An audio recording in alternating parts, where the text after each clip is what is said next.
Good evening. Sorry about that. We should be good now, I think. Good evening, everyone. This is part 7, I think. Part 7 of our Homestuck reading series. And my name is Feathers, if you don't know me. Where we left off. Where were we last time? We got saved by our friend, our dear friend Dave, from killing ourselves like GC told us to. So we're alive now, everything's okay. And now Dave is programmed into Dave's sprite. So yeah. And I believe, right, that's exactly where we left off. I believe we were reconsidering GC's advice and instead listening to Dave and not going to that gate. Alright. I also want to apologize if you notice anything. If you notice my model might be a little bit weird. The app I'm using was glitching out a little bit. But I believe we're okay. Where's my chat? There it is. Hello, Outer. Thank you so much for coming. Okay, here we are. Let me move over just a teeny tiny bit. Is that the right one? No. Oh my god, OBS, please. It's this one. Alright, just a little bit. Alright, I'm just gonna adjust this a little bit for just 1 second. Getting wide for a minute. Alright, that's good enough, right? Alright. Get trolled by CG. I'm talking to CG now. I don't believe we... Yeah, we didn't read this yet. Okay. I keep scrolling backwards through your adventure, trying to piece together how you botched this up so badly. I keep finding these striking pockets of foolishness. Like what you're doing now, riding your little red rocket. Like you are a freshly hatched human larva and this is just all a big school hive rumpus respite. Humans aren't hatched as larvae, dummy. We don't hatch at all. Born as these little pink monkeys called babies. No shit, that's not what you just told me. What did I say? I'll paste what you said. I thought you didn't like going down that road. Copy-pasting future past conversations? Why would I have a problem with that? I don't know, that's what you just told me. Whatever, look. And then we have this conversation. This is really weird. What's so weird about it? Well, normally humans hatch from these slimy pods and we wriggle out like little pink larvae. Huh, oh really? Maybe we have more in common than I thought. I was punking you, dude. Or at least I will be in our next conversation. Thanks for the great prank idea. Ugh, why would you trick me like that? What even is the point? I don't know, it was just a friendly prank. Don't you ever play pranks? I mean, of course you do. You just tried to prank me good. One of you just tried to prank me good. Wait, who? You'll find out. Well, fine. I guess you got me back, sort of, for my trolling, even though you haven't even read my worst trolling efforts yet, because they happen in your future. And even though you didn't mind much, almost like you were delighted to hear it. Well, kind of perverse, really. What's wrong with you? Well, we're friends by then, aren't we? We're sort of like, reverse anti-mutual friends. What the hell does that even mean? Look, you're gonna have to face it at some point, that you're learning the meaning of this human emotion called friendship. Is friendship really an emotion? Yes, absolutely. I guess it's hard to see how we become friends. This is so frustrating.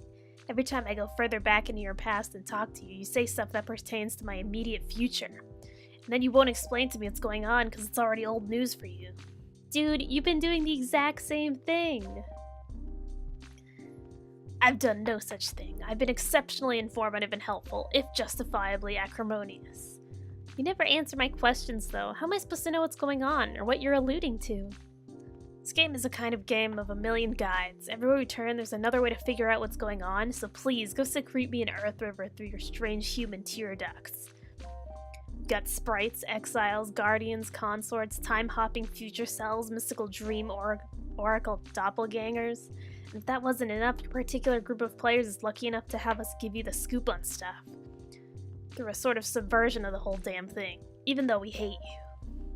And even though the fact that we hate you is an immutable fact as unalterable as this writhing, knotted hell of a timeline choking us all to death, does not mean we have any reason to withhold any information from you, or dish it out through crypto-baffling mind fuddle... Ugh, what is that? Fuddlery. So go ahead, ask me anything. Okay, what's the point of the game? Ask something else. I already told you that. It was this whole big conversation we had.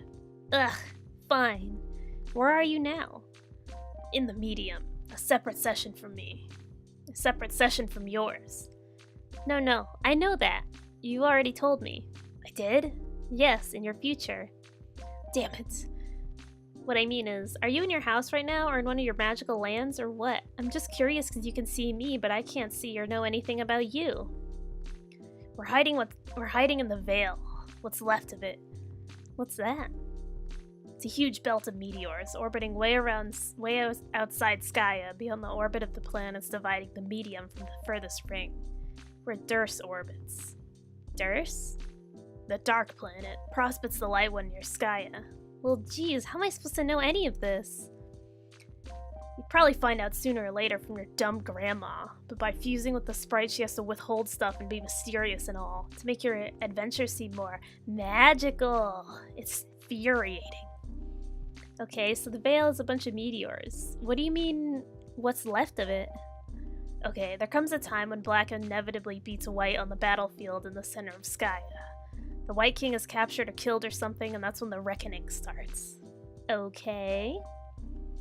The rulers of Durs, the Black King and Queen, get the power to send the Veil towards Skya to destroy it. That kind of starts your big countdown, when shit gets serious. So then it's up to us to save it? Yeah, you have that long to kill the Black Queen and King, and Skya itself sort of buys you some time by activating its defense portals to catch some of the meteors. The threat gets bigger the longer you take, though. Smaller meteors come first, then they get progressively bigger and bigger. There's only so much of them Skya can absorb for you. Okay, but it sounds like we've got plenty of time before that happens, right? That's just it. You don't. Ordinarily you would, but your reckoning starts much sooner because of some dumb things you've done. You completely blew it already and you have no chance of winning anymore. Which ordinarily would be fine, just a bunch of losers to fail at this game. It's what you do later that causes so much more trouble than that, and now we have to deal with it too. Oh no, what is it? I already told you, it's inevitable and completely pointless to talk about anyway. Yeah, well, maybe you're wrong. Maybe there's something we can still do to stop it if you just help us? I'm not wrong, it's all right here in front of me. You fuck up royally, end of story. Okay, we'll see about that, Mr. Sourbulge. Hey, aren't you kind of uncomfortable sitting on a meteor? Are you all like huddled in a crater or something? No, there's all kinds of crazy shit in the Veil. A lot of these meteors are kind of like big seeds. Seeds? Well, what kind of crazy shit is there? Stuff like buildings, facilities, like labs and stuff. Weird. Yeah, the Veil is kind of like neutral ground for the kingdoms, like our planets. Some places used to be... blech. Some places are used to genetically engineer soldiers and agents for the two sides, using genetic material from the exotic menagerie of chess pieces on the battlefield to help fuel the war and raising the stakes. Wow, I don't think I'm following this. Yeah, no shit, but you'll find out when you get there, since you were in the Veil when we last talked. Anyway, that's more than enough info for you to think about and be less stupid in time for conversations we've already had. I'm out of here. Okay, but wait. Can you give a message to GC for me? Tell her nice try. What? Why would I give her a message for you? Do it yourself, I'm not a relay service. Oh, well, I thought you'd be cool with it since you asked me to give her a message for you last time, but whatever. I find that highly implausible. I'm not falling for any more of your human pranks. Nice try, John. Ha ha ha ha. These two. Quite the pair. Another S page. I think my sound is good already. Let me just double check before I mess it up. Yes, okay, we're good. Let's go. Ascend. This is my favorite song, Black by Toby Fox. Make her a member of the midnight crew.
Oh my god.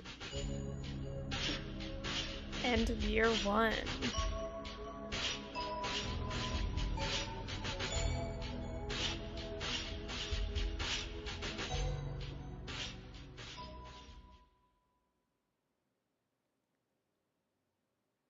That was so unbelievably epic.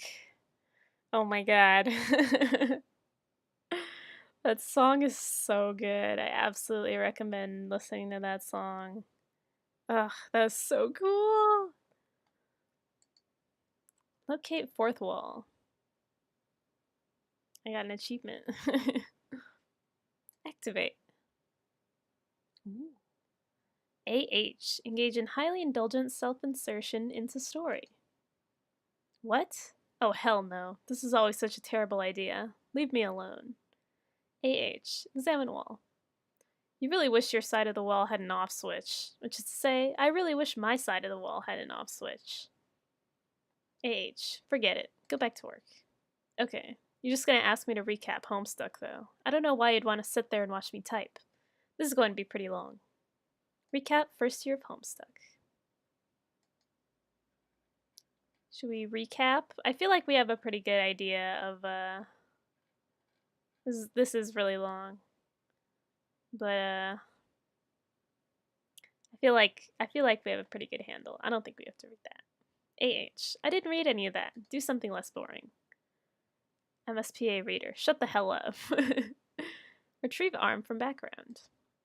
Huh? Oh, Cal, please. Not now. Why don't you keep drawing Homestuck or something? Oh, but I don't merely draw Homestuck. Type that. I am about to make a joke. Okay. I conjure this intrepid fantasy-scape with tears bled from the wisdom-weary eyes of 50,000 imaginary magicians. I pull heavy drags from the brooms of inspiration with enchanted bellows marauded from a guild of churlish mythical dwarves. Vast bulbous riddle spiders push the silken strands of pure whimsy through hideous abdominal spinnerets, and it is that which I weave this audacious cocoon of exquisite lies. And when it hatches, a great moth of titillation will awake and roar and beat its wings, and the powder settling down will arrest the humors of an enormous, terrible old beggar, relaxing the vulturous leathery vice grip he's fixed around your captive mind. I don't know what any of that meant. That was a lot of words.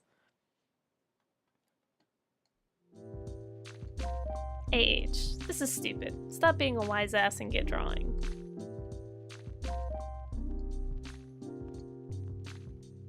Alright, it won't be that exciting to watch though. I'll pull up Photoshop again. Here's the file I was using for the fourth wall. What do you want me to draw? Can you show us what's going on with John again? Sure. How about if I drag the content from one of the John files under the fourth wall layer so we can make a more graceful transition out of this ludicrous, highly disruptive self-insertion arc? That sounds like a good idea.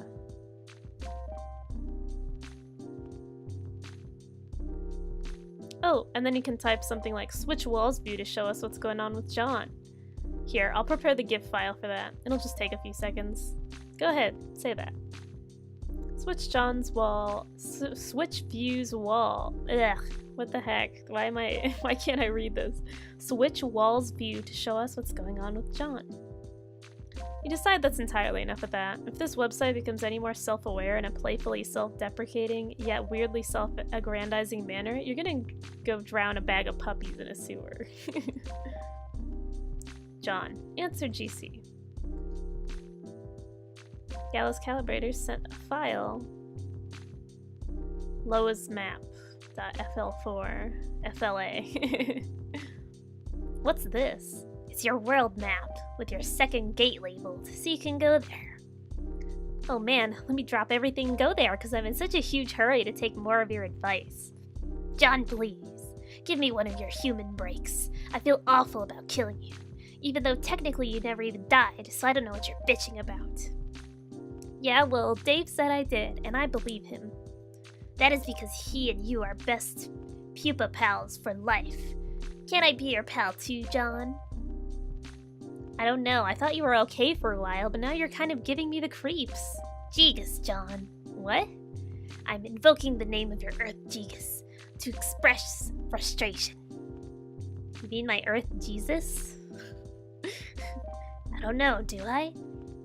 Do you have a troll Jegus? John, we have the best troll Jegus. You don't even know. Wow, really? Or is this a joke? It's a joke. I'm not really sure what a Jegus is. Well, neither do I guess. It's pretty much not anything. John, will you please follow the map? Let me earn your trust. If you don't like what's on the other side of the gate, you can just turn around. Okay. I'll take a look. Open the map.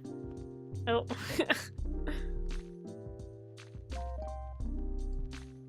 Okay. John, here's your house. I cropped this world map for you so you can find where to go easily. North. Also, hi, this is me. There she is. Alright, there's our house. She said to go north. Oh, there's the gate. This is the second gate. Go in here. I promise you won't die this time. Unless you screw up all by yourself. She said she cropped it, so I don't know if we'll be able to see much else. Let's take a look then.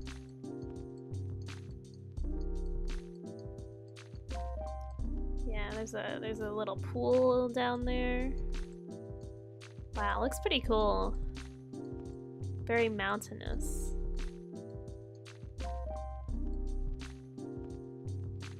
Oh, there's the whole thing. Proceed to the second gate. Enter. You spend the next 20 minutes staring at this image before you realize it's not a flash file.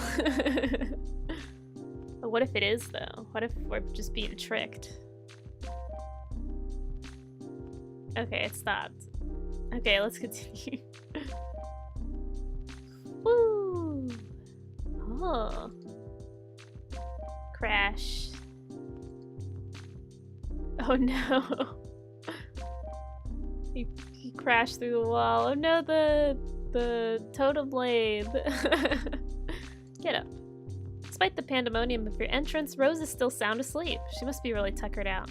Looks like this little guy is awake and ready for action, though. He's adorable. You decided to name him Mr. Meowgon Spangler. John. Answer Dave. Wow, okay. You're a little early, but that's fine, I guess. Also, you suck at rockets. Ah! What? She tricked me again. Who? GC. She told me how to get to the second gate, so I went through, but it took me to Rose's house instead. Another prank. Dude, did you go through the second gate? I mean, I don't know why you would listen to her again. Kind of moronic, but that's a whole other issue. She didn't trick you this time. Oh. Then I don't really get this. What were you expecting? This is how it works. The progression of gates is like this whole round-robin thing. Cycling through each planet, Gate 2 on your planet leads to Gate 2 on Rose's, and then you build up to Gate 3 above her house, which leads somewhere else on her planet. You look for Gate 4 somewhere there, which leads to Gate 4 above my house, and so on. Wow, okay. Ordinarily, Rose would have already gone through her Gate 1, but she's sleeping pretty hard, obviously. And ordinarily, you wouldn't have gone through Gate 2 until her house was built up. So you wouldn't fall to your death. But you got your cheat rocket, so that's fine. See, we all got to coordinate on this thing. Okay, how do you know all this? Fuck, come on, dude. Oh yeah, you're the orange Dave. Hey, no offense, but do you think I could talk to the real Dave for a second? God damn it, I am the real Dave. You know, the one who saved your life? I'm more real, actually, because I've been through some heavy shit already hopping around on red-hot gears and I-beams for like a year. And grinding shit out for your ungrateful ass.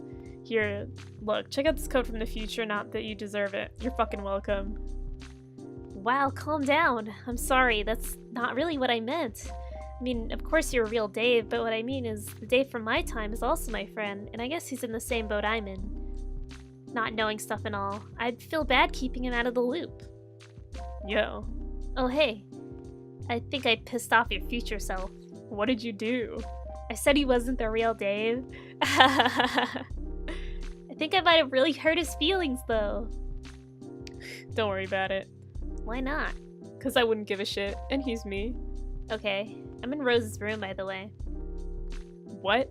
Really? Yeah, but she's asleep. Okay, don't go anywhere. I'm coming down to the computer. Okay. Dave's here. He probably wants to use a computer. Probably to help you scope out Rose's room and snoop and stuff. I mean, that's what I would have done if you were alive. So I'm gonna go. Use these flappy ghost wings and tear shit up in space or something. Sure. Hey, Dave. What? In case I forgot to say so before, thanks for saving my life. Yeah. Aw, that's so sweet. John. Snoop. Okay, I don't know what you're doing here, but I think we can both agree that you've got to rummage through as much of her shit as possible before she wakes up. Man, I don't know how I feel about that. I don't really like the idea of capering around her room while she's asleep. It feels weird. I'm gonna wake her up. Dude, no, come on. She's out like a light anyway. It was like some weird future thing that happened that made her sleep. A future thing? Yeah, shit doesn't get more clear than that. Well, yeah, she won't wake up, so I guess so. But I'm not snooping. Fine, don't. But here, just do this one thing. You see those two notebooks on the floor behind you? Yeah, they sort of look like journals. I don't think I should read those. You don't have to read them, I'm not telling you to. Just kind of, what kind of prying tool do you take me for? Just pick them up. You know, like tidy up a bit since you made a royal fucking dump of a room just now. Oh, okay. Pick up books. Oh! Wow. Now, I need you to do something else. This is important, like for important game reasons and stuff. Take the card the books are on, flip it over. So you can see the code. Wait a minute, I see what you're trying to do. I won't tell you the code for Rose's books. Dude, you don't have to tell me the code. Just flip it over and let me know if there's a code there, that's all. Okay. I guess. Yeah, there's a code. Alright, cool. You can ditch the books now if you want. Maybe put them back on the floor so Rose doesn't think you were snooping. Obviously, if you got some grubby fingers, bro, why don't you mind your own business there? What is even with you? Haha, Dave. I think all this laughing made me poop my pants too hard. Isn't that your birthday package there? Oh yeah, I think it might be. Maybe you should look at it. I don't think it counts as snooping since it's technically yours. Yeah, maybe. I wonder if she finished. She was so tight-lipped about the damn thing. I am really curious. Dave, zoom in. What a smart ass. Wow. Oh, and we're back to Rose.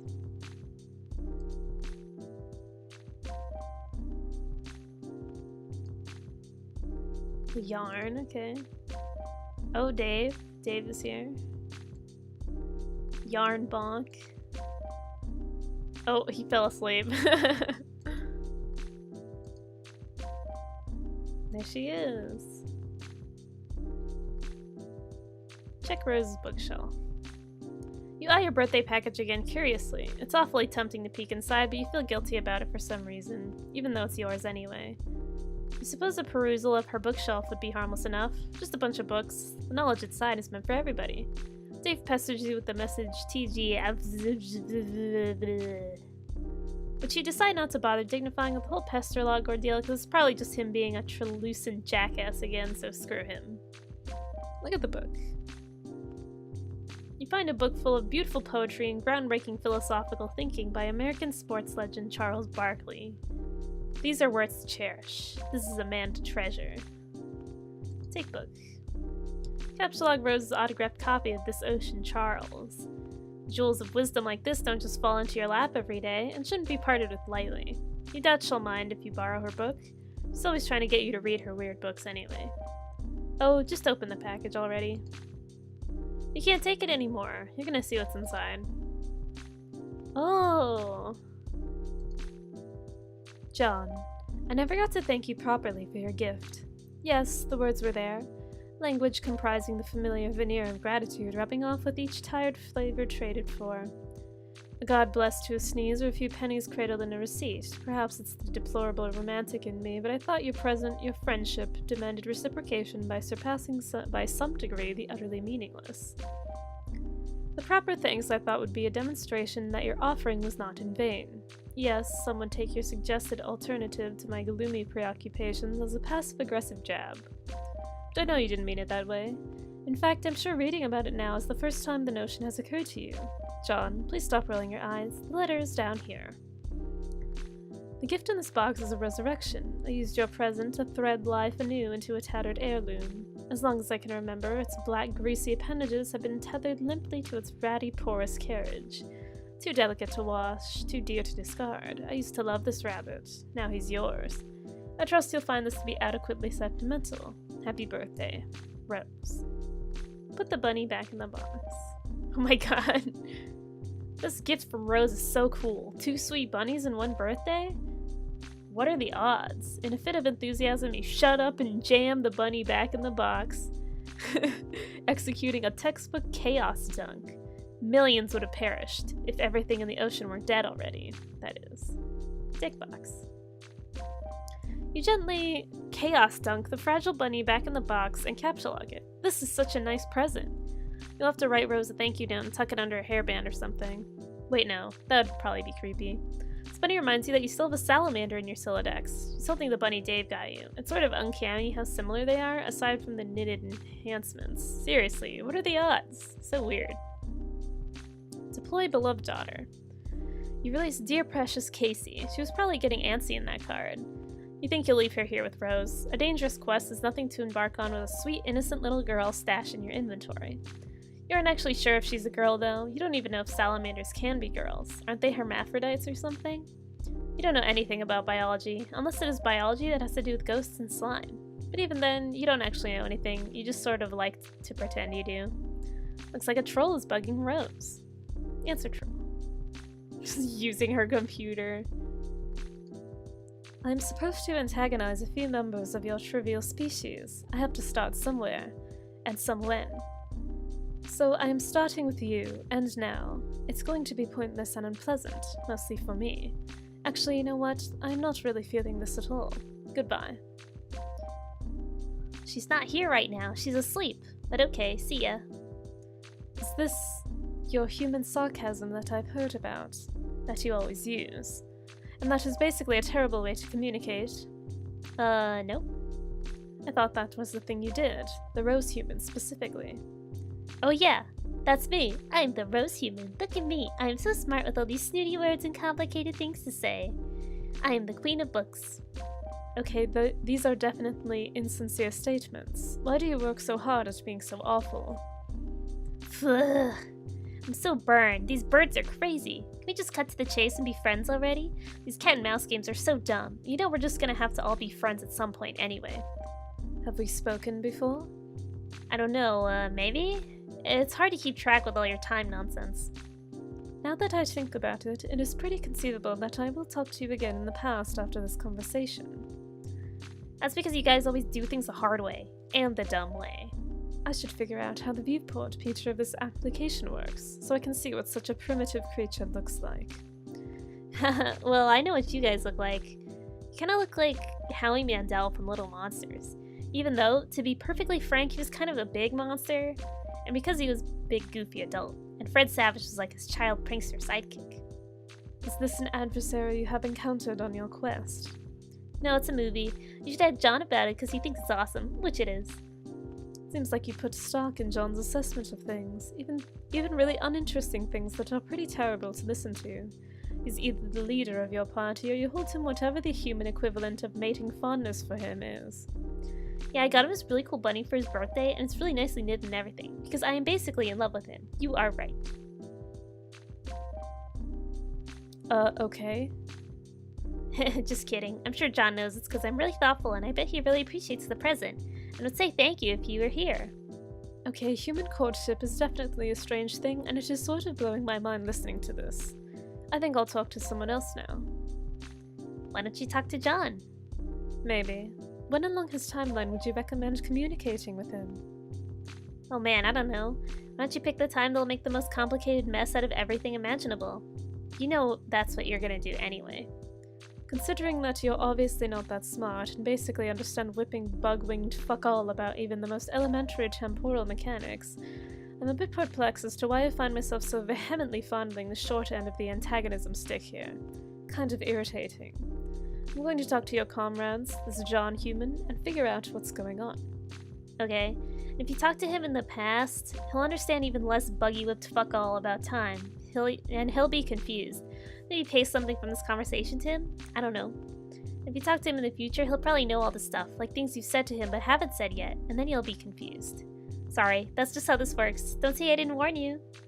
Consider me fully briefed on the matter. Until next time, Rose. Next time, in the past. Yeah, bye.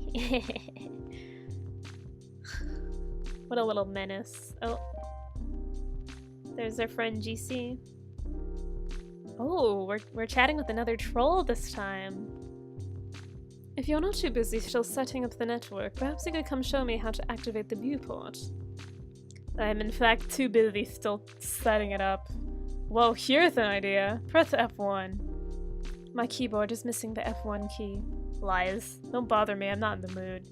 If I see one more snarl of wires, just kind of jutting out being tangled or whatever, I'm going to perform some sort of athletic fucking somersault off the deep end and get a call from the president or some shit. So go away. You used to like to talk more. If I recall, I was typically the one who would solicit reprieves from your nonsense, so I don't know what happened.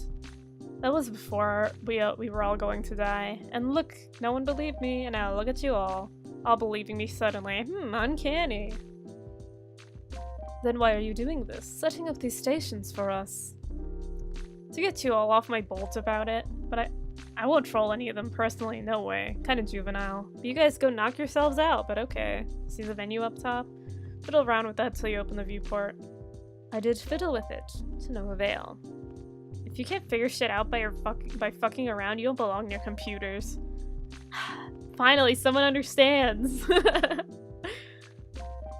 of like with the register of sex offenders in schools. If you move to a new town and you have to go up to your neighbor's door and warn them about how stupid you are and give them the chance to hide all their innocent technology and vandalize your house. Ooh. F1 bonk. Hassle. Look at this cool dude.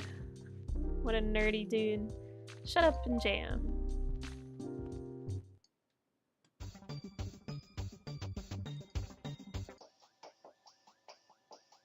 You can actually click it now. Okay. Oh. Oh, we jammin'.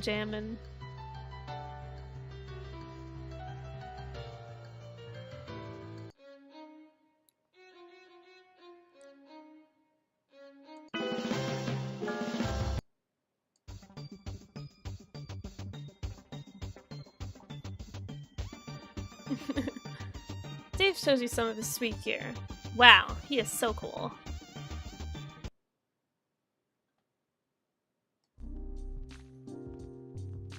And Cal is there too.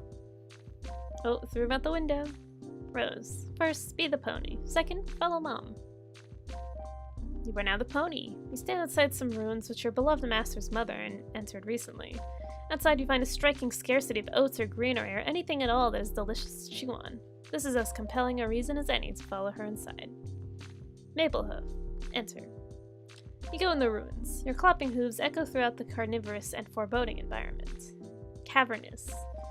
But you're too stupid to be nervous. Your powerful snout detects the scent of Rose's mom. She went this way. Follow scent. Good grief, look at all this grist. A large and terrible monster must have surely been slain here. Collect grist.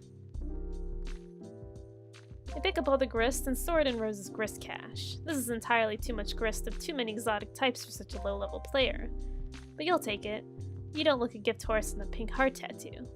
The grist overflows gathered by the grist gutter utility supported by grist torrent. It is stored and gradually redirected to other players. Proceed. Rose's mom stands on a small platform and disappears. You're a little nervous about transportalizing yourself. As a quadruped, grizzly bisection strikes you as a very real possibility, even though you're too dumb to think of such things. Oh. John. First, be the head. Second, find Dad. Rose stops being the pony just in time for John to start being the hat. The breeze carries you to where you need to go. You settle in front of a man in sore need of a fresh hat. He gathers the clean hat, along with a shoe he found through similarly serendipitous means, to replace the one he lost. Ooh, who's that fella?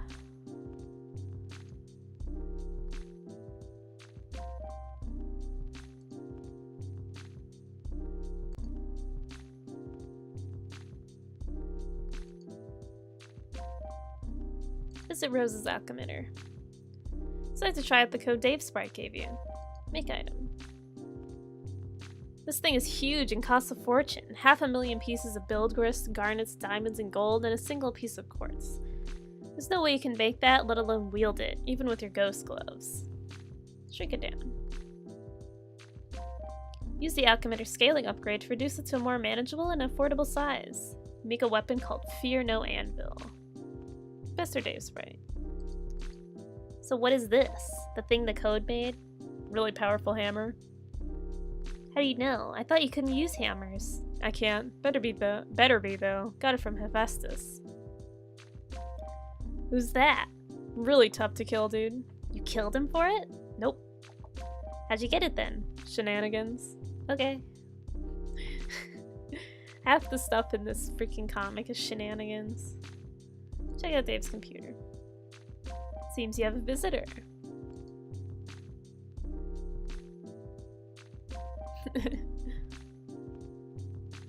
TA. Fix GA's computer. There's nothing to fix, just gotta open the viewport. It's easy. Oh, okay.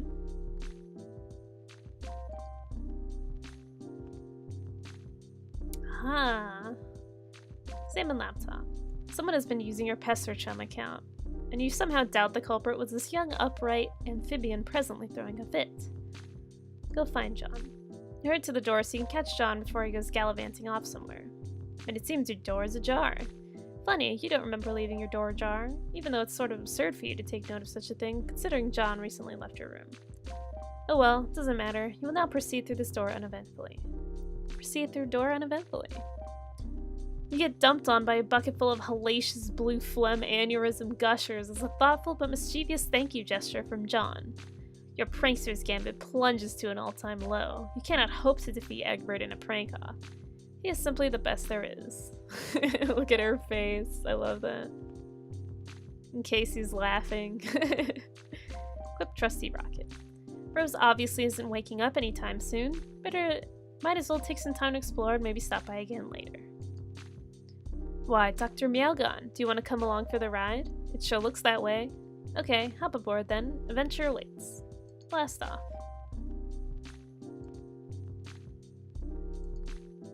Where the hell is he off to now? At least you have this little fella here to keep you company. You'll name him Viceroy Bubbles von Salamancer. Be the puppet. You have no idea what the hell that means. But yeah, you can kiss that obnoxious puppy goodbye. Maybe now you can get a decent night's sleep.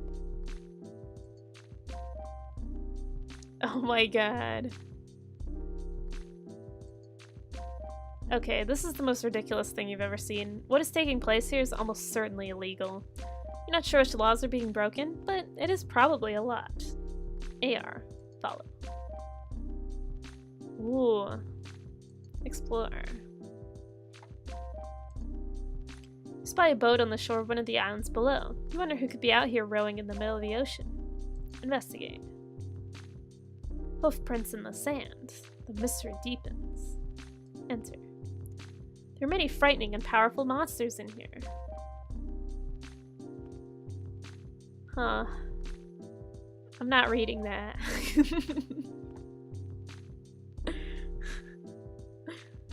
Aggress. Crazy damage bonk. You stun them with the cool time powers of your awesome new hammer and then dispatch them swiftly. Collect spoils. The good Dr. Spangler helps you gather the riches. Proceed. There's a platform over here. You guess you'll go stand on it. Oh wow, it just made you disappear. Oh. Back in the Vale. Oh. Explore lab. Now what in the hell is going on in here? Explore lab further. Now what in the hell is going on in here? Who cares? Just ride the pony already. Yes. Fuck yes. Hell fucking yes. Look at him go. Cowboy. But seriously, what in the hell is going on in here? But seriously, keep exploring. Find a sweet getup. It's almost as if it was tailor-made for you. How weird would that be? Put it on. Equip the junior ectobiologist lab suit. Examine nearby station. Now what in the hell is going on here? Of course it's obvious what's going on in here. It's another one of those 4-monitored house-shaped terminal thingies. AR. Resist the urge to ride Rose rocket board. You fail to resist the urge. You start thrashing up stunts something uncanny brutal on your quest for mad justice, yo, and get this way rude municipality under control. Shit is basically flying off the hook. It's like shit wants nothing to do with that hook. The hook filed for divorce from that shit is now seeking custody of the hook, and the shit's 2 kids. Pop a fucking wheelie. These hops are unreal. Shit this flagrant should be illegal. It probably is. But you don't care. PM. Prepare to depart for battlefield. You have traveled to Prospect's moon to board a shuttle headed for the battlefield. There, you will seek the counsel of the White King. What? Why is he wearing cat ears? You've unwittingly been tailed by a nefarious courtyard droll from Durst. CD. Pick PM's pocket. You pilfer the White Queen's ring.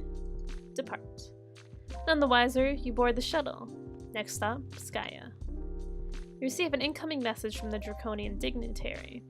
You tell him you've got the ring. He says good. Bring it to him while he waits for an update from the hegemonic brute who's been tracing the king's movements down on the battlefield.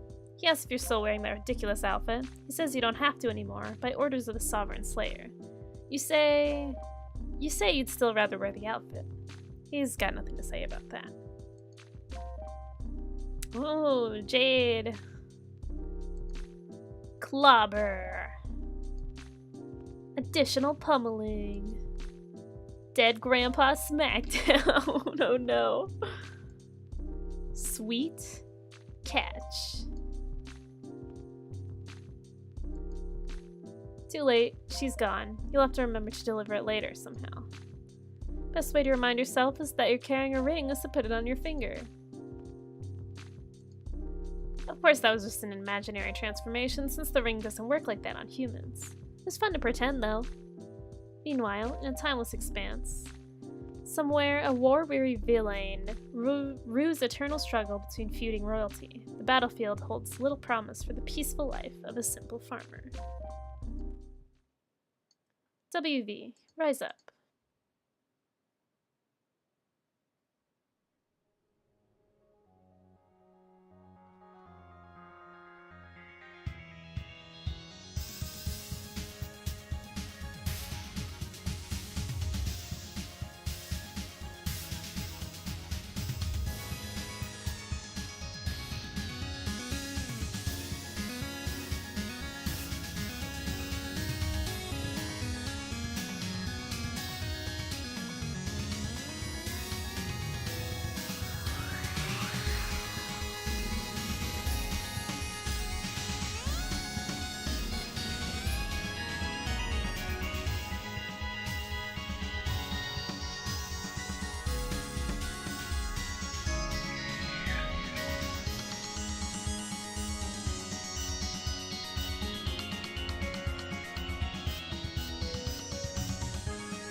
Ah, these cutscenes are so awesome.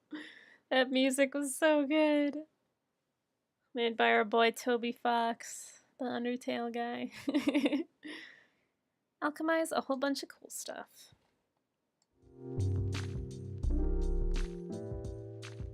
Let's check this out. Shit, let's be Santa.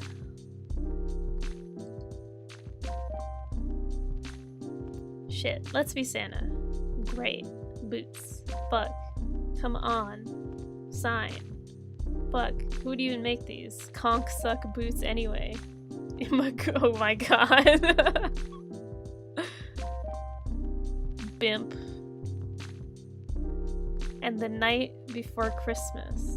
And all through then house. Not a creature. It's Gromy. God bless us, everybody. Alright. Combine hub and laptop. Make the hub chop. That one was pretty obvious. Combine bronze vacuum and umbrella. Make the bronze vacuum umbrella. Useless, but you're still getting warmed up. Combine salamander and eldritch plush. You make the soft salamander plush. You wrote it to Viceroy on the account of good behavior. She loves it, look at her. Combine ink bottle and gushers. Make a box of bodacious black liquid sorrow gushers. Another Crocker nightmare rears its ugly head. The ink reverses the healing properties of the blue phlegm. These are pure poison. Combine hub top and hairband. Make the hub top band, a convenient hands-free computing device.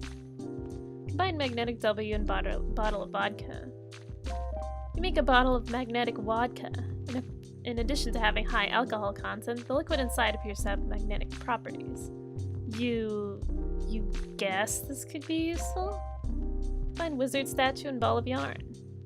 Make a ball of silken wizard beard yarn with magical properties. It has magical properties because it is made of a wizard. Maybe you can make something with magical properties that is more useful than this. Combine wizard statue and knitting needles. Make a pair of needle wands. They crackle with magic energies. It is time to make something cool to wear. Find knittings and velvet pillow and squiddle shirt. Make a stylish velvet squiddle knit dress. That is pretty stylish, I like it. I approve. She's got the drip. Combine needle wands and grimoire. Make the thorns of Ogaloth. The needles seem to shiver with the dark desires of the Deep One. Any sane adventurer would cast these instruments of the occult into the furthest ring and forget they ever existed. A grave of encroaching malefactors. Oh yeah, so badass. Look at her. Welcome to the party, motherfuckers. Jade. Build. Take advantage of Dave's nap to make some architectural headway on his building. You're really proud of your floor plan. It is so cool. Speaking of naps, you've been asleep for some time yourself. I suppose you better wake up soon. But then, your neighbor in the other tower is supposed to be waking up soon too, and it would be a shame if you weren't around to greet him. Dave, wake up and jam. By jam, you mean alchemize, of course. Whoa, your house is huge suddenly. Anyway, let's get this party started. Combine sunglasses and iPhone. You make a pair of eye shades. This one was really obvious because future Dave had a pair, but he took them with him when he prototyped himself. But now you have a pair too, so that's cool. Combine timetables and computer. Make the turn top. Convenient computing on the go, sort of like you have with your eye shades, but with all your important files and apps on there. Not to mention sburb. Plus, maybe it has some weird time powers. You have no idea. You'll mess with it later. Combine puppet tucks and smuppet. You upgrade the puppet tucks future Dave made. You probably made it by combining one of your bro's badass marionette suits with your shirt and scaling it up to fit. That's how you would have made it anyway. You add a smuppet to the mix to make a softer and more stylish red plush puppet tux. It's like walking around in snuggly pajamas. Action pajamas. Combine broken Khalid Scratch, and Ruby Contraband. You combine a couple more items you got from future Dave's loot stash. The broken form of Khalid Scratch and some Ruby Contraband, whatever the hell that is. Resulting item costs a fortune. You have no idea what it is. Preview item with holopad. Momentarily reconfigure your alchemitter upgrades to make use of the holopad extension. You pop the card in the slot and check it out. The combination would produce the broken scarlet ribbitar. Combine whole Khalid Scratch and Ruby Contraband. Out of curiosity, try it again with a whole sword. You dial back Khalid Scratch's little turntable, rewinding the sword to a point in its history before it was broken. You then combine it with a red frog thingy to show the complete scarlet ribbitar. There's no way you can afford to make that yet. It costs even more now. Maybe you'll stick to combining stuff around your house for now, rather than stuff from your future Solodex. It'll be less confusing that way, and probably less expensive. Combine shitty sword and Hella Jeff drawing. Sword. Use one of your bro's really shitty swords from the fridge and a printout of Hella Jeff to make a sword. This thing is so unspeakably shitty you're having a hard time even holding it. Come on.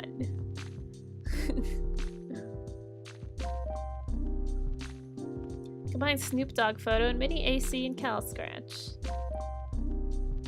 Snoop Dogg snow cone machete. You make the Snoop Dogg snow cone machete. When foes drop it like it's hot, just turn up the blizzizzle nozzle so they chill Zax. Chills lags faux rizzle. Combine skateboard and Hella Jeff drawing. You make unreal air. That looks epic. I wish I knew how to skateboard. Looks like a lot of fun. I'm a little bit afraid too, though. Oh, there it goes. And there it goes. It is ridiculous what kind of air this thing is getting. Dude, come get the ruler, check this out. Yeah, it's not coming back. Make another one. You just make another one. You quickly stash it in the card so it can't escape from above. Combine Game Bro magazine and timetables. Vintage Game Bro. Exclusive bro strategies. The hottest secrets. Shh. Challenge your thumbs to the maximum. Outrageous video stunts at your fingertips. Where are all the secrets? In here, bro. You turn back the clock and make a vintage game, bro. You think you remember this one from your bro's stash. It's a classic. Combine Batarang and Midnight Crew poster. Make a whole pile of pseudorings because they're pretty cool and pretty cheap.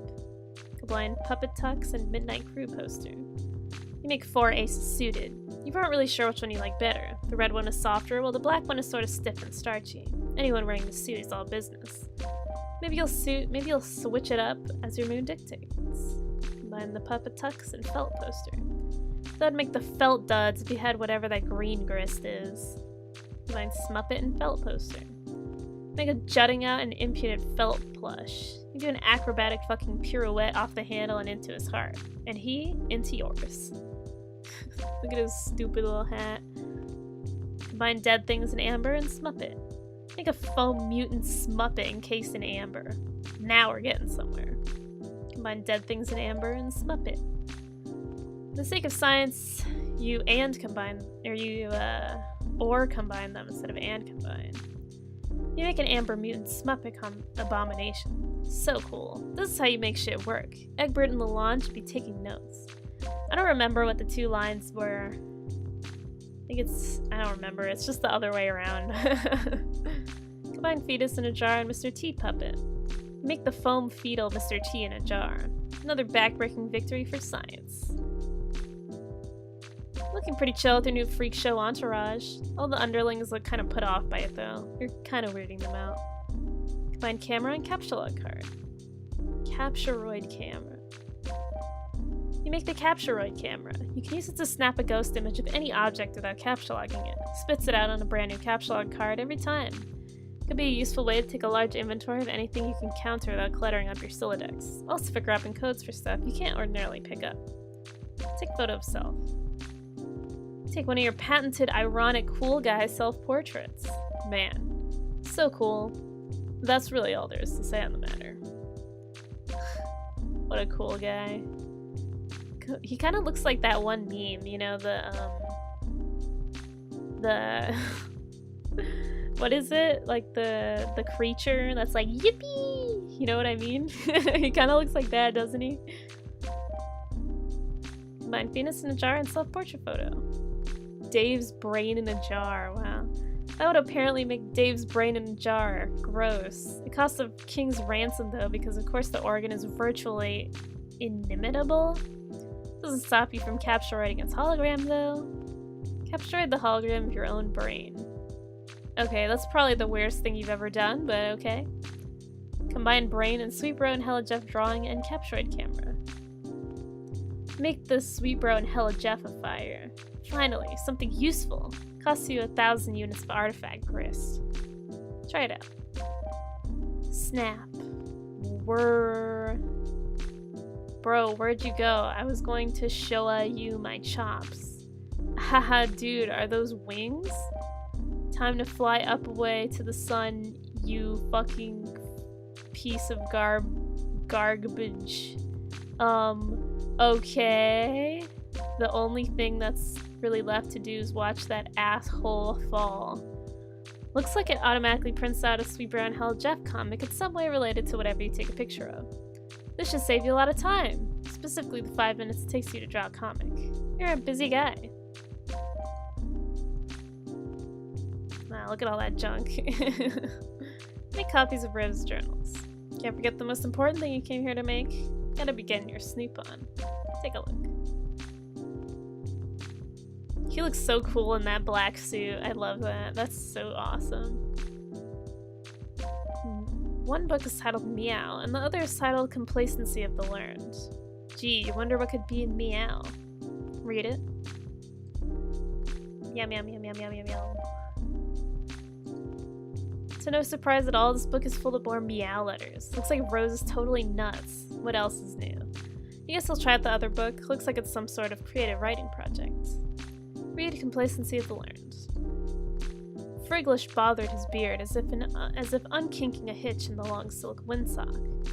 A more pedestrian audience would parse the exhibit as a nervous compulsion, behavior to petition contempt among the reasonable. He was, however... My BGM's a little loud. He was, however, not surrounded by the reasonable, but the wise, a distinction in men that would forever be the difference in history's garland of treasured follies.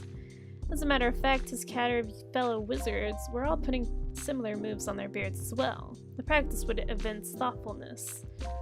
Sagacity, even. I don't know what that word means. Even if they didn't do it all the time, standing in line at the bank, shooing squirrels from bird feeders. Few occasions were safe. Okay, this isn't that long. We can read it. Zazarpan inspected the clue, a single piece of evidence cradled in his coriaceous old man palms. It was a human bone, not striking in the tale it told alone so much as that it told by the thousands like it, festooning in the marshy soil of the mass grave. The grisly expanse bore the texture of a decadent dessert, like one of Smarty's forbiddable custard trifles wobbled out on wheels for the holidays, to the dismay of a small nation. "You're certain of this?" asked Friglish. Despite what he was doing with his beard, he was, in fact, immersed in meaningful contemplation. "I'm afraid I'm becoming more so with each terrible tick groused by that gaudy timepiece slung around your neck." In case it wasn't clear, Friglish wore a clock Zazarpan didn't care for. It was magic. The Sassacre of Sirs Gnelf was not as written. Gnata Gnoblin. Where was I? Oh yeah. "What has you convinced it was the hand of our disciples in this blackness?" Ezechius chimed in. "I believe a fat face stammered, eyes darting with the guilt of a thief in the throes of an unraveling alibi. "I can summon a more pressing line of injury. No, Smarty, no one was in the mood for sticky bunt loaf just now."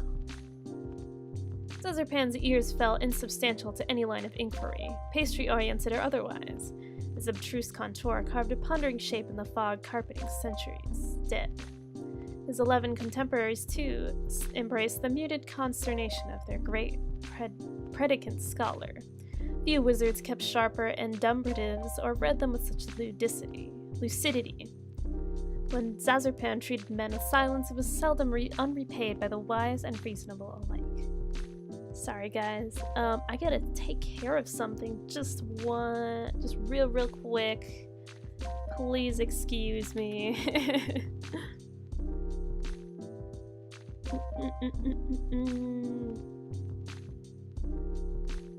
I hope you guys are doing good today. I'm having fun with this. We've been reading for an hour so far. We'll read for another as usual.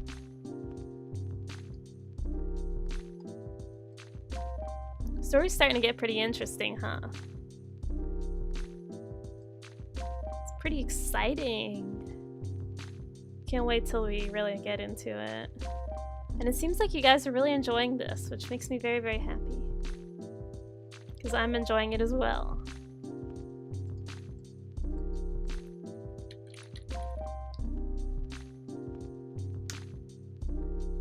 Okay. Sorry about that. Let's continue. So I believe we were here. Okay. It was harrowing to entertain. Zazarpan the Learned's storied complacency of wizards was marked for Gander descendants. Oh. Rose is quite the author. Disciples handpicked, vetted by Octite the Bonafide, and tested by Gastrel the Munificent. The 12 sweetest, most studious children a pair of elderly eyes could give their sparkle. Not the ragged gutter snipe so oft harvested by the common obscenity, those vituperative little beggars with hearts to corrupt as dropped bananas brown. That these chosen youngsters could turn was not merely unthinkable, but something of a roundhouse to the temporal bones of the upper indifference's high chamber of soft-skulled prophets. His wisdom-savage brow pruned further with accounts of many lessons to would-be successors, lessons to advance humanity's elucidation and prosperity, and out come this bleak trail now painfully obviated. There were a few puzzles the learned could not suspend and dissect in the recondite manifold beneath his extremely expensive pointy hat, daring to pitch his cherished pupils in with the foul melange of history's rogues, the heretofore abstract scourge that built up civilizations with ungodly magic and tore them down with joyful malice, would prove an intellectual trespass to make his calcium-deficient bones quake. And more daring yet was the only question that now mattered. Could a bunch of bearded, scraggly old men in preposterous outfits hunt them down? He didn't have an answer.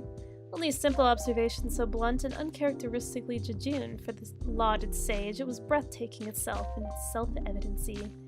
We're going to need more wands. Wow, think of something better. This wizard story seems really involved and kind of confusing. You'll have to save your place and dig into it later, and then maybe ask Rose what the hell the deal with it is. You'll get a bookmark. You return to your room in search of a bookmark. Oh hey, finally use for that pointless juice-stained beta that will never serve any purpose, past or future. Drop it on the John in case you're looking for some reading material later. Check on Rose. Pester. Whoa, why are you burning your wizard fanfiction? I'm not. This book contains a genetic code. Okay, then why are you burning that?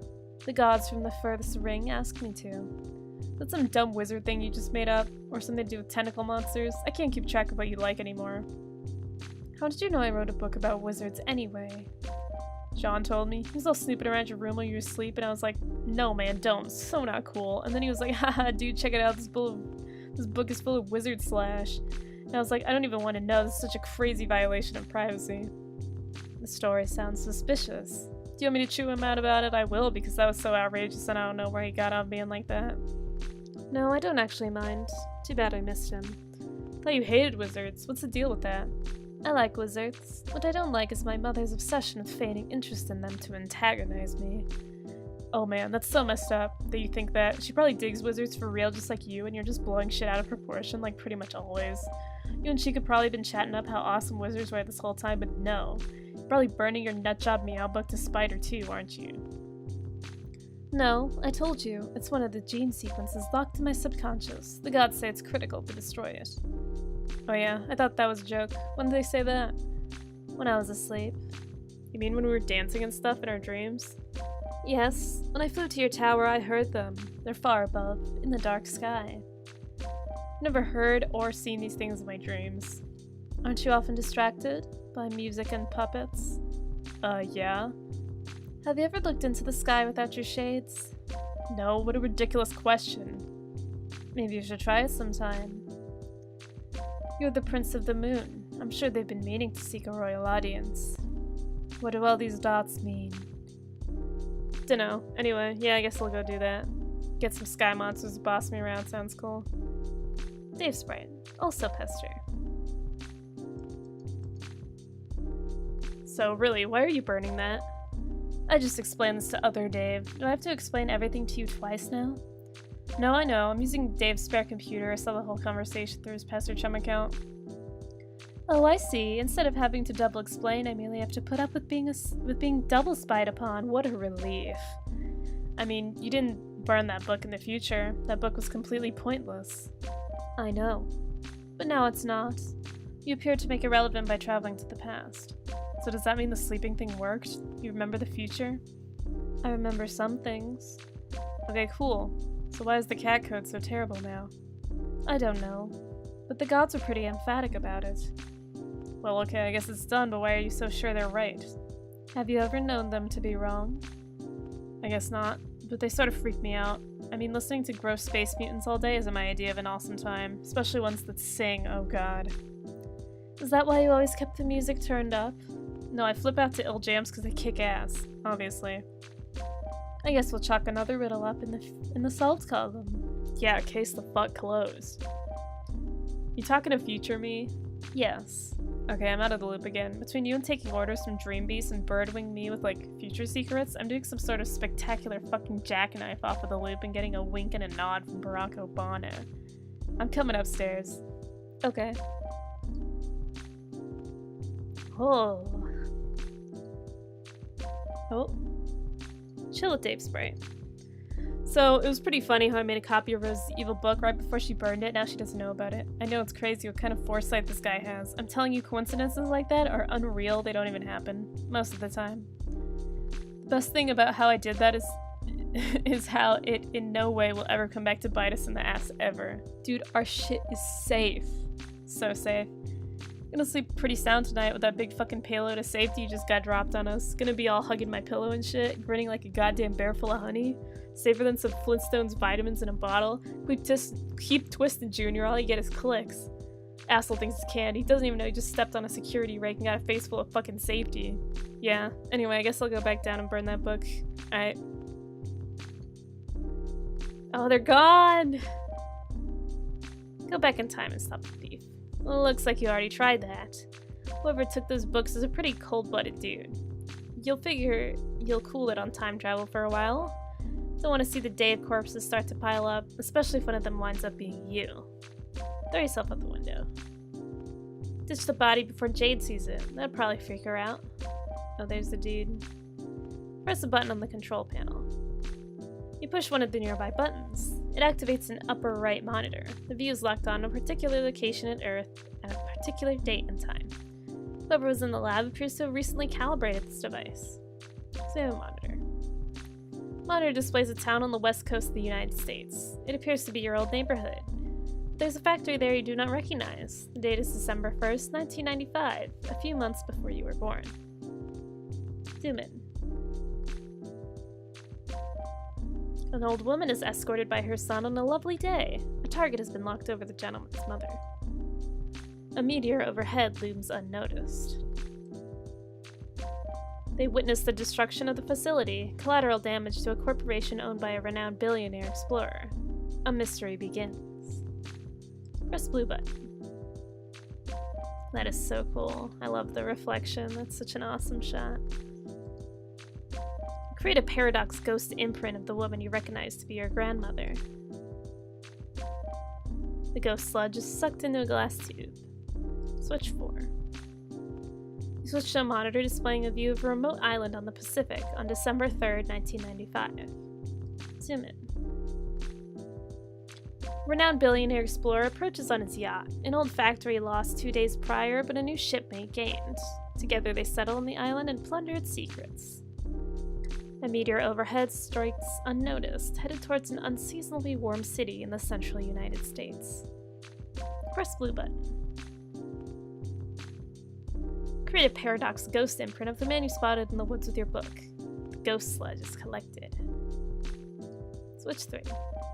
Switch to view an unseasonably warm city in the central United States on December 4th, 1995. Zoom in. An outrageously awesome dude stands before a crater where his favorite record shop stood 1 day prior. He's prepared for the occasion with a small pair of outrageously awesome shades. Meteor overhead erases unnoticed, headed to a lake near a laboratory on the east coast of the United States. No aquatic life would survive. Press blue button. Create a paradox ghost imprint of the outrageously awesome dude. Sludge is allocated to another pair of tubes. Switch again to a view of your neighborhood. On April 13th, 1996, it is the day of your birth. There is more real estate that you do not recognize near the recently devastated baked goods facility. It is a shopping mall you have never seen before. Zoom in.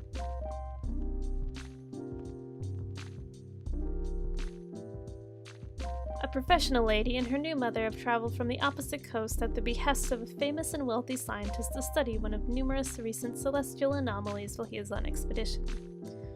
She notices a meteor overhead on collision course with a quaint family joke shop. A distinguished gentleman notices the lady and comes outside to greet her, oblivious of threat above. The gentleman's mother remains inside, busying herself with a tall bookshelf, a ladder, and a rather hefty unabridged joke book.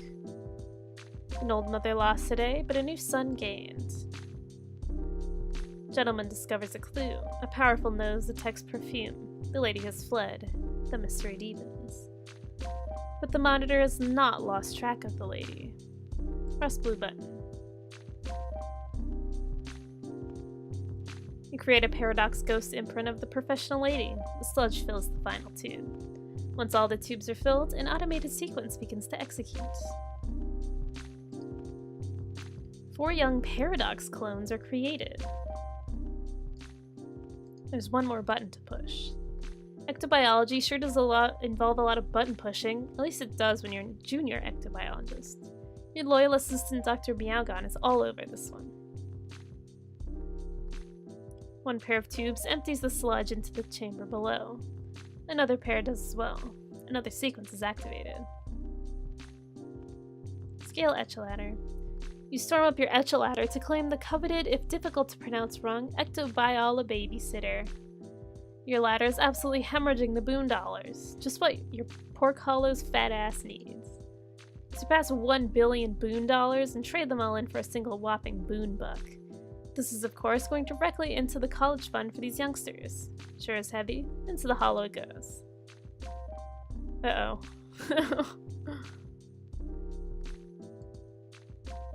Oh no, the poor hollow. Rest in peace.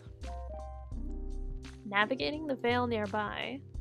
An old man has much to do before he returns to Earth, dies, gets stuffed by his adopted yet biological daughter/granddaughter, and stuck in front of a fireplace. Taking priority at the moment is shipping 2 passengers, long overdue for a reunion.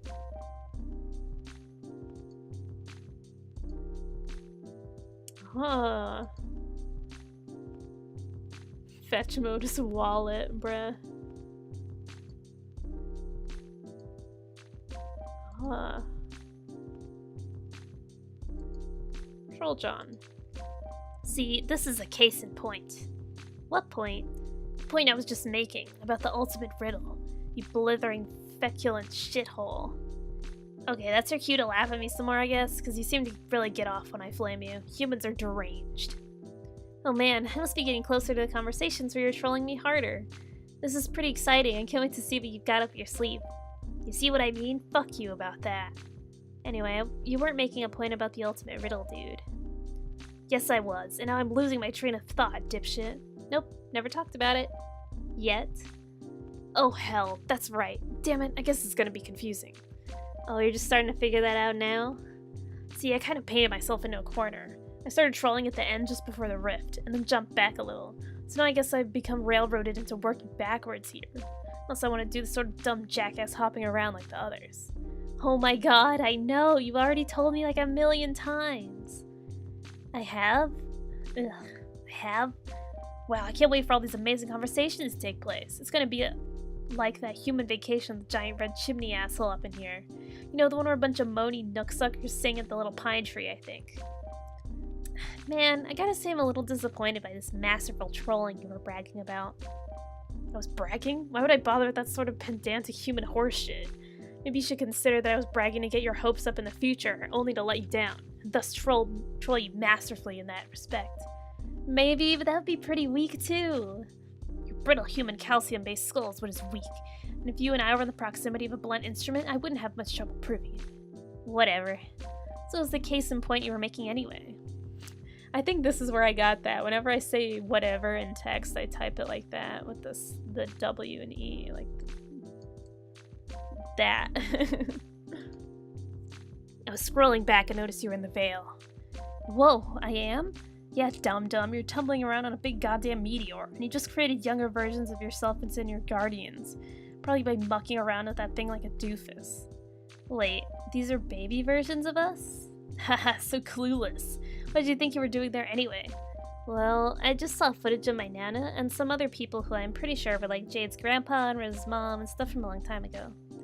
And then there were all these little guys scurrying around, so they're like clone copies of us? No, they're literally you and your guardians. Paradox clones. Huh? What do you mean they're literally us? Do they go back in time? Yeah, obviously, great guess, brain hero, but technically they aren't even sent back in time because with respect to the medium, your universe's timeline is meaningless. Seriously, why would it give a crap about Earth's past or future or whatever? From its perspective, it's just a bunch of points to choose from. just like your chronology is from our perspective. I guess that's a bunch of semantics. With respect to your personal chronology, yeah, they go back in time. Paradox clone is by definition a correctly cloned duplicate that will inevitably go back in time and become the original target that was cloned. But a malformed clone is just a meaningless mutant that has no bearing on the stable loop continuum. I don't see any tentacles or extra eyeballs or warped bone bulges, so that gross little things there are all you guys, waiting to go to Earth and grow up and become the insipid bunch of grub-fisted douchebags you all are now. This was the point I was trying to make about the ultimate riddle. What is the riddle anyway? Maybe I can guess. I'm good at riddles. Let me take a sip. I need another drink, actually. I'm gonna grab a drink. I will be 1 second. Yeah, okay. 1 second, please.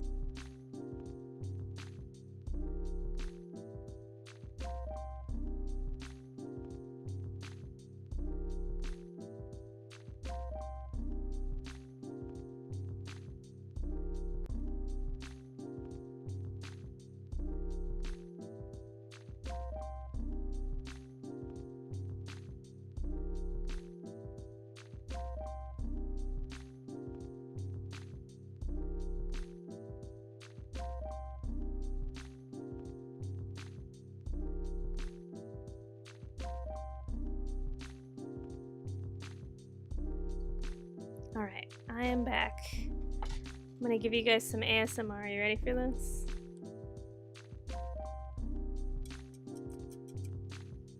I'm gonna hold it far because it's probably gonna be pretty loud. How was that? Was that good?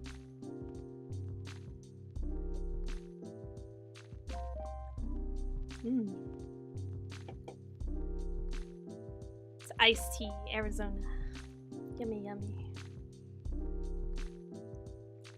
Think again, ignoramus. It's not even that great or much of a riddle at all. In the course of your adventure, you have encountered all these fragments of weird poems and shit, and find them along your quests, with clues and stuff buried in them to help you solve puzzles and move huge stone columns and make staircases appear and lots of nonsense like that. It's all masked in this flowery sort of frothy poetic jackassery that no one really cares about. You sure as hell don't care about spoiling it for you. What all these lofty symbolic allusions boil down to is some grander statement about what you see happening here. That you are always the key to seeding your own existence through this game, and any hope that it could have played out differently or that you could have avoided this whole mess was always just a ruse. A distraction, perhaps? What? Never mind. Because if it didn't go down this way, then how are you even born? Get it? Which is especially pathetic since Paradox Space apparently went through all this trouble to make sure just to have you fail and die. Really, there's nothing more tragic than these null sessions full of kids entering the game and fulfilling some cosmic destiny shit just to get wiped out and leave behind an empty, pointless insivisphere for all of eternity. Actually, it's sort of hilarious. Or it would be if it didn't affect me personally. But anyway, there's a lot more to the riddle than that. Like what we were just talking about the last time we talked. But that's sort of the gist of the themes it deals with. Okay. Well, if I run into some salamanders to tell me all about this riddle and get really excited about it, I will try to act surprised. So this is the same kind of thing you went through, with like being your own Paradox clones and creating your own parents and stuff? Yeah. How did that even work with 12 of you? It's really fucking complicated, and I'm not going to get into it. Our family structures are already way more complicated than yours without even getting spooky time slime involved. Basically, you have nothing in common whatsoever, except maybe this. I was the guy in your position to make all these clones, and frankly, it kind of freaked me the hell out. Huh. Yeah, I guess now that you mention it, I'm finding it all a little strange. Oh, only just now? Fuck, you are fast. I hope you got the mad boonbucks to pay off those speeding tickets. No, I mean the ghost stuff and paradoxes are one thing, of course. It's just something else. It's just...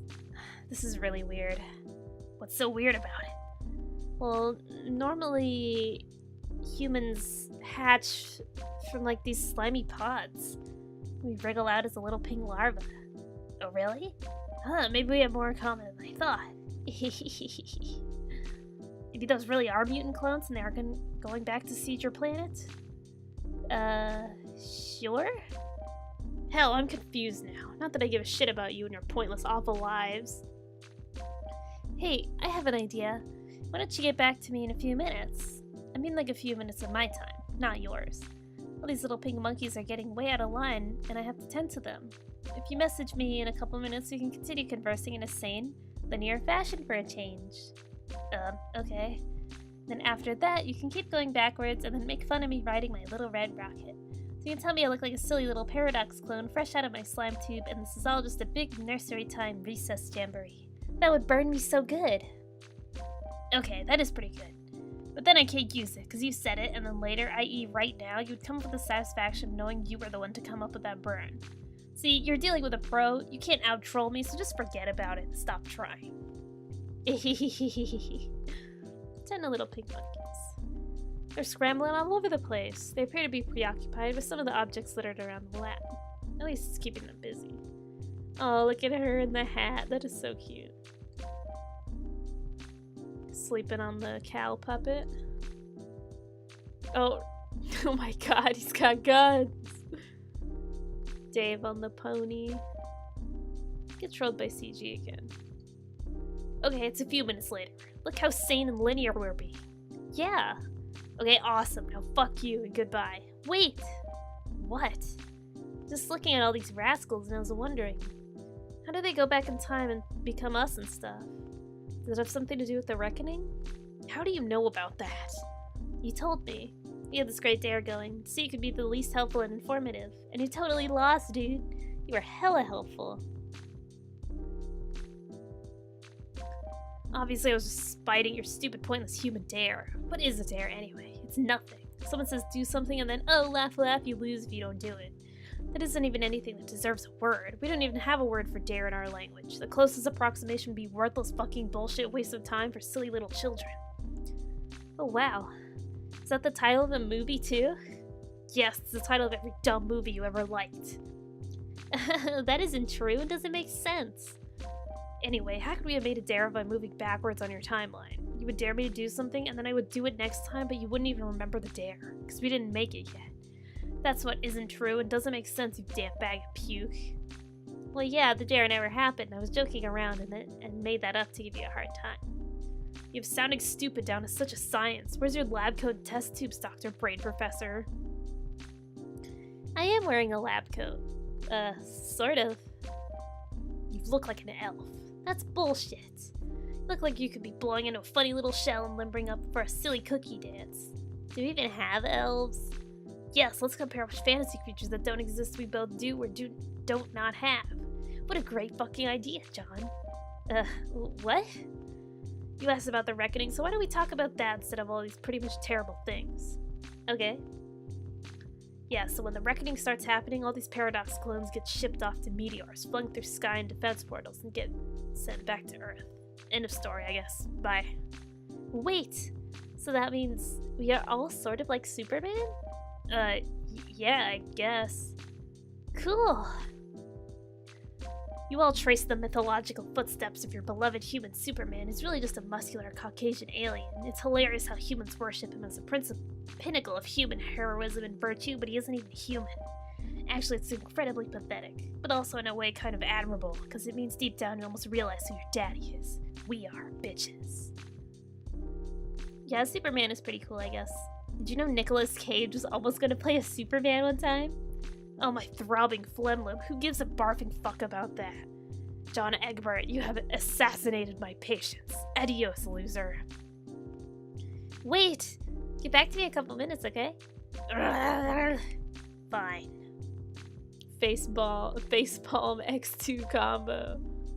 I'm gonna have another sip real quick. There's a bug in my room and I don't want it to land in my drink.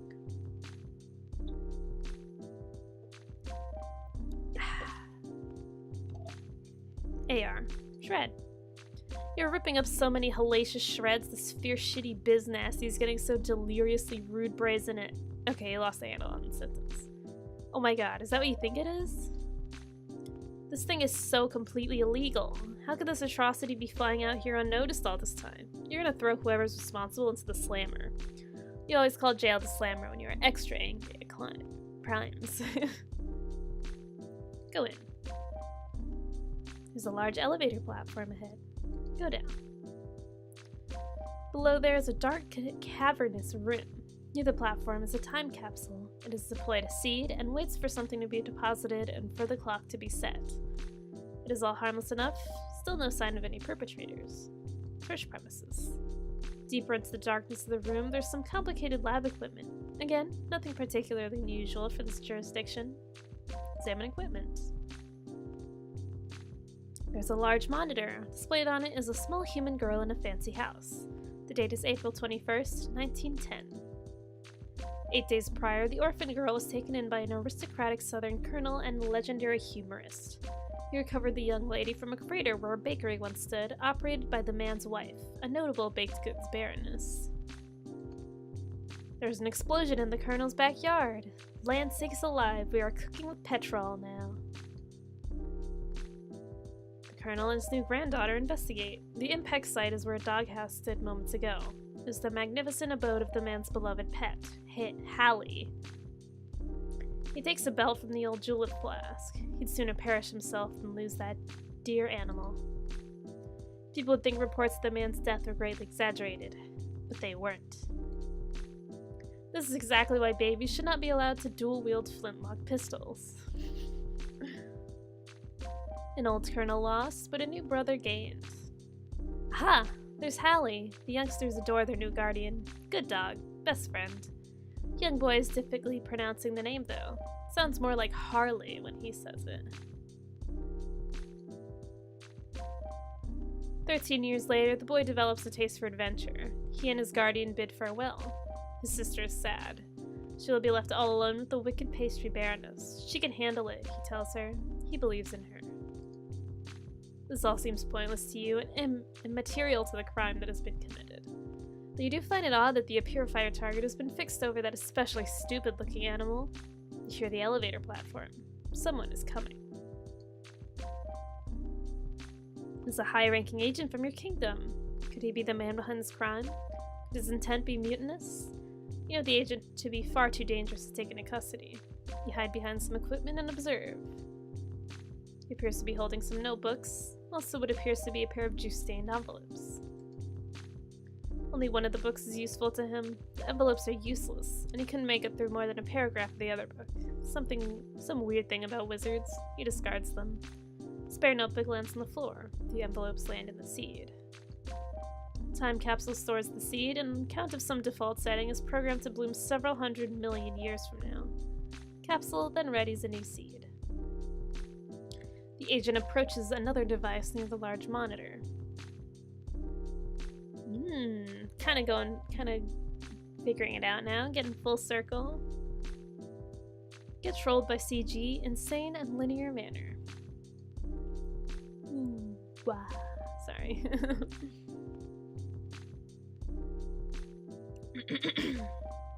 Okay, I got back to you. Are you happy? Sure, I guess. You don't even know it yet, but you're about to start passing out bunnies like they're cheap cigars. It's going to be an embarrassing day. Display. What are you talking about? Yeah, exactly, numbskull. Let's just have our chat and then it can naturally occur to you to be an idiot in the due course of time. Okay, I was sort of mulling it over while looking at all these babies with guns and sitting on ponies and things. How the reckoning takes them back. And how you said our reckoning starts sooner. Yeah. You sure it has to start so soon? Can't we delay it? Haha, it starts in a few minutes, stupid. See the countdown clock over there? You aren't delaying anything. Oh, dang. Guess I better get off this meteor then. Well, I mean, it doesn't happen all at once. First some smaller meteors go, then bigger ones, spread out over like 24 hours or so. It's supposed to be like go time when it starts. Like it's time to hurry up and stop fucking around and kill the boss, get it? The rock you're on doesn't blast off right away. Too bad, because it would have spared you from making a fool of yourself in a couple minutes, and more importantly, spared me from having to watch. Okay, well you keep saying how doomed we are and how this bad stuff happens sooner, but you never say why. What happens in our game that's different from yours that makes things go so badly? Jack Noir. Who is Jack Noir? An agent of Durst, who flipped out and rose to power. He killed your Black Queen and King, and now he's in charge. So you didn't have him in your game? No, we did, but he was harmless. Actually, he was an ally, sort of. He settled the grudge against the queen by helping us dethrone and exile her. Then he wound up exiled himself and sort of kept helping us through a command terminal on our own planet. He's kind of a huge asshole, though, but because he took the queen out of the picture, when we got to Skya, we only had one monarch to deal with instead of two. Of course, it was a nasty, giant, 12 times prototyped Black King that took forever to kill, but barely in time before the biggest meteors came, but still. I see. So after he got exiled and all that, he came here into our game and caused all this trouble? No, God, Egbert, you are thicker than that hideous joke book you waddle around with. Try to think more abstractly. Think about video games. What's an Earth game you like to play? Crash Bandicoot? Okay, I don't know what that is, but I have a feeling it's a really lame example, but that's fine. It's not the point. Let's say you play your Bandicoot and I play my Bandicoot. They are essentially the same Bandicoot, same appearance and design and behaviors. They're still completely separate Bandicoots on different screens. So we have our own ass Bandicoots to ourselves, the same but different. Our Jacks are the same but different too. Same guy, different circumstances and outcomes. Our Jack trumped the queen, but got no further. Your Jack got the best of both of them, is now something higher than a queen or king. Like an ace? Sure, okay. Okay, I think I get it. But how did he do that? What was different about what we did versus what you did? Frankly, I have no idea what the original thing that tipped the scale was. It was under investigation, but it doesn't really matter. The worst is yet to come. For you. Oh no! What is the worst thing? I already told you. Damn it! Oh hey, sorry, hold on. This little lady's bugging me about something. Yeah, you might as well just get it over with and give her the lousy rabbit already. Oh man, I just had the best idea. This is so perfect. A blonde mother and daughter together? This is totally perfect. Perfect for what? Flexing your formidable fuck-ass brain like a fucking heavyweight for the next several minutes? Oh wait, let me check. The answer is yes. It is like that scene in Con Air. I will give her the bunny like I am Nick Cage fresh out of the slammer. Fuck. Wish I had a filthy wife beater on. Oh well. Just, I love how he just says it, just like as an exclamation, but not even. He just says it. John, reunite with your loving wife and daughter.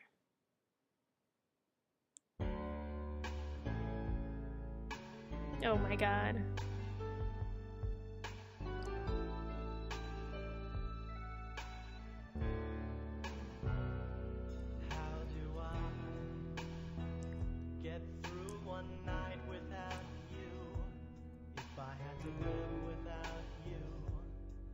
Kind of life would that be? Oh, and I need you and my arms need you to hold. You're my world, my heart, my soul. If you ever leave, baby, that would take away everything good in my life.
Well, that was quite good.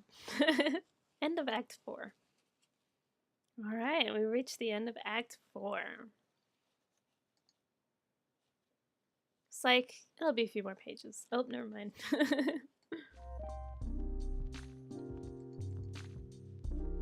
Whoa.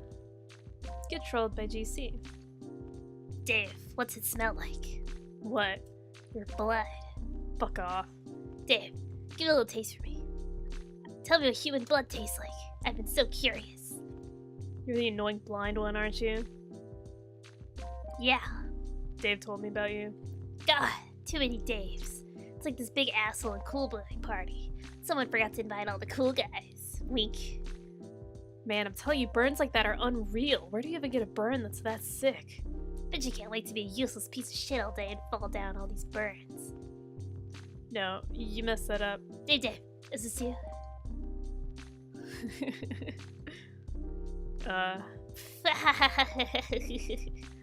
Did you try to draw shades on his face and miss? What's the point? He's already wearing shades. It's so perfect. That is you. This is moronic. Dave, tell me what your blood smells like, or I'll make another one. And I know these hurt your feelings. I don't know what it smells like or tastes like, but I sure as hell know what it looks like. It's a fucking symphony on my retinas. Shit is beautiful like a little vermilion picnic on my hands. Every day I open my eyes, I find poetry in even the simplest things. It's one of those little joys in life to take for granted, you know? This miraculous gift of vision. He's making fun of her. Dave, check it out. I figured it out. It's got to be you.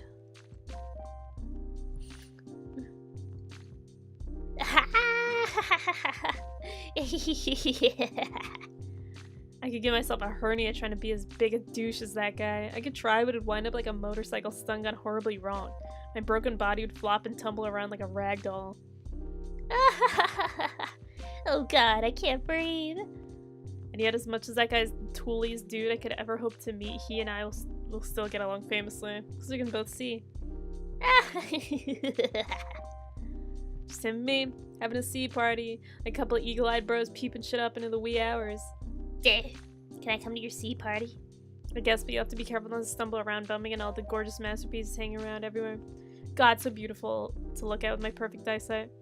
Can I like the paintings? Yeah, that's fine. Get trolled by AT. Jade, hi, is your robot nearby? Okay, oh wait, sorry, I skipped ahead a little bit. Where you can type because you are asleep. Oh, yes, it appears so. Okay, in that case, are you having a pleasant nap? I guess. I've been pretty busy here. I've had to stay asleep for a long time because John is supposed to wake up soon. But he just won't wake up. Pretty sure I'm supposed to be the one to wake him, but I don't know what to do. Huh? Oh, sorry. I was looking to see if I could see him be awake in the future. But I can't see in his dreams or anything. Oh, well, thanks for trying anyway. But you will wake up soon, it looks like, so maybe this means you have success. I hope so. What am I doing when I wake up? Oh, goodness, there's so much going on, and there's a lot of trouble that you are in. Oh no! What it comes down to is that you don't have much time anyway. This is your last day before you make the rift, and then I can't see what happens after that anymore, which is okay with me, because, to be honest, seeing your whole big confusing future and past is kind of overwhelming. Yes, I know what you mean. It is so complicated, and I don't even know what I should be accomplishing. I think using these gadgets and things and my timeline advantages to play pranks on you. That sounds like it would be fun. You guys never even played pranks on me. You're always just kind of mean. Sorry. I think the idiotic thing about trolling is if you use it to troll people, I think you are just as likely to get trolled yourself. Maybe even more badly. Which I think is what is going on here, just between you and me. Well, I know I haven't trolled you guys. Or, not yet.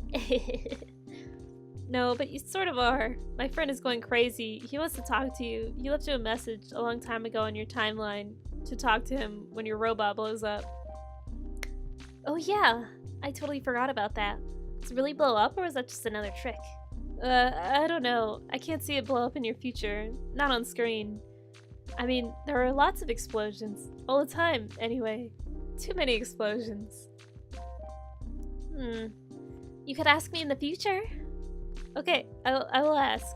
Okay, you said, yes, it did blow up, and you talked to him, and, then you said he was actually a pretty nice guy, which I thought was weird. Is he not a nice guy?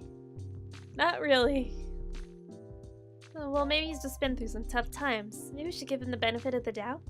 For whatever it's worth, I think you're a pretty nice guy too.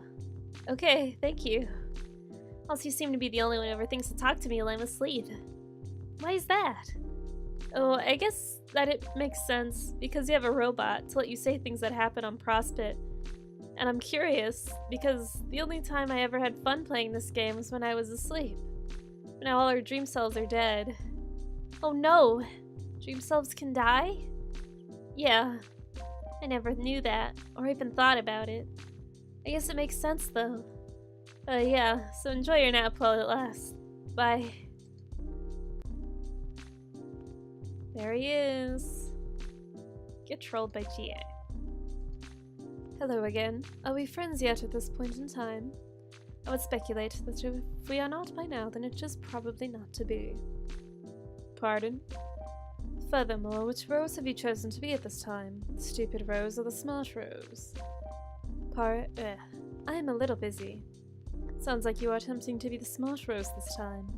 Please take note of the subtle scorn underlying the selection of the word attempting. Smart rose would get a kick out of that. Smart rose is all about subtle scorn, isn't she? That sounds about right. Whereas dumb rose doesn't capitalize letters even when discussing the proper names of human monsters in Earth cinema. I think you should establish a greater commitment to a single role-playing scenario. Honestly, I was looking forward to playing along and reading your dumb rose script for our next conversation, but it turned out there was a perfectly logical explanation for it all. Imagine my disappointment. Well, I imagine yours, once you finally catch on. I suddenly don't understand anything. What are you talking about? I'd love to explain in detail and cause some sort of time paradox, but you see, this revelation might be as startling as any. I'm a little busy. I believe I understand. It was I who did something to provoke your scorn in a previous conversation, one which I have not yet had yet. Yes, that is definitely a conclusion you have just now drawn. The only thing left to do is write out the next several conversations while you maintain that understanding, and while I maintain the chilly facade you have grown to enjoy from Smart Rose, which shouldn't be too difficult because, have I mentioned, I'm busy. Goodbye. Fine. Keep getting trolled by GC. We have another sip. It's a little warm in here. I don't want to bump my mic. Hold on.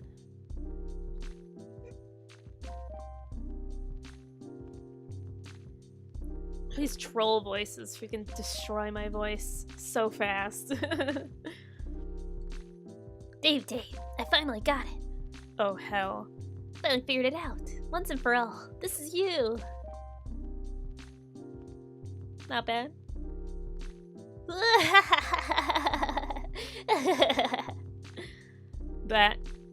Okay, that's pretty amazing. Oh god, it is so perfect. Just a cool dude and his bro right there, adventuring through time and playing pinball in bro heaven together. Tell me that isn't so fucking perfect.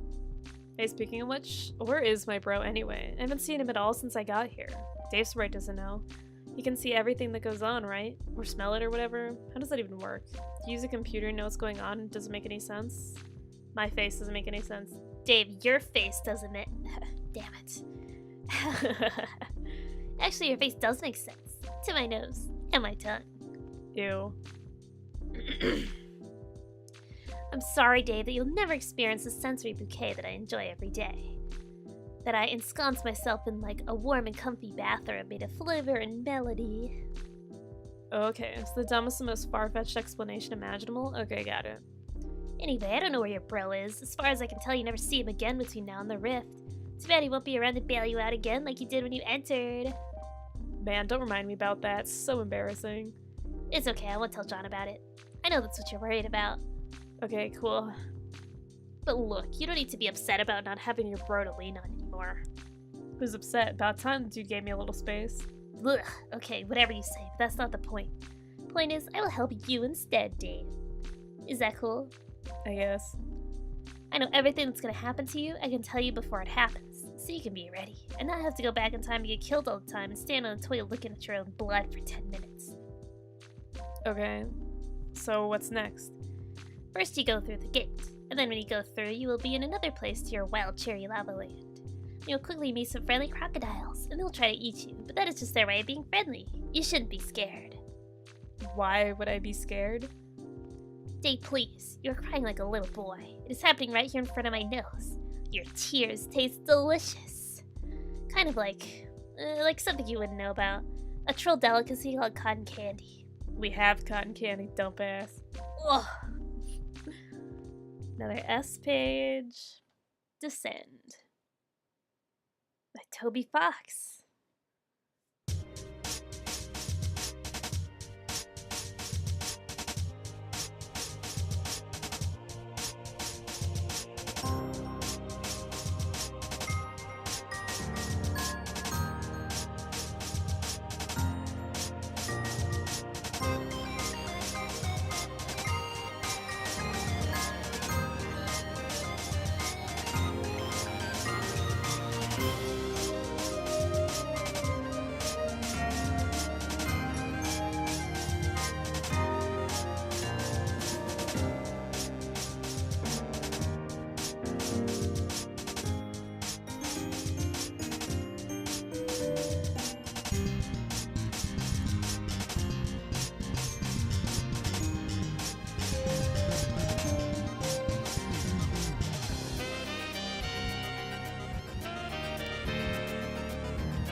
Oh my god. I'll never get over how epic these scenes are, man. Day 413. Especially the music. Ugh. End of Act 4. And I think that is the perfect place to stop for now. I apologize if you guys heard my Discord notifications. But yes, that'll be it for today. I very much enjoyed this time. Things are getting real. We are moving on to Act 5. Very, very exciting. Lots of stuff happening. We're kind of learning a lot about how everything works in like a weird time paradox sort of way. I imagine this is very confusing for you if you have not read Homestuck before. But like I've read it a couple times, so for me it's like it's kind of all making sense now. Like I'm finally actually getting it. Yeah, so I hope you guys are paying attention. All right, but yeah, that'll be it for today. Thank you all so much for joining me today and reading Homestuck. Tomorrow I think we'll be doing Vroid making. We'll be continuing that. And then I will upload my schedule tomorrow night. Or maybe Sunday. Probably tomorrow night. Tomorrow is Sunday. Yeah, tomorrow night. Alright, well, I will see you guys next time. Bye-bye!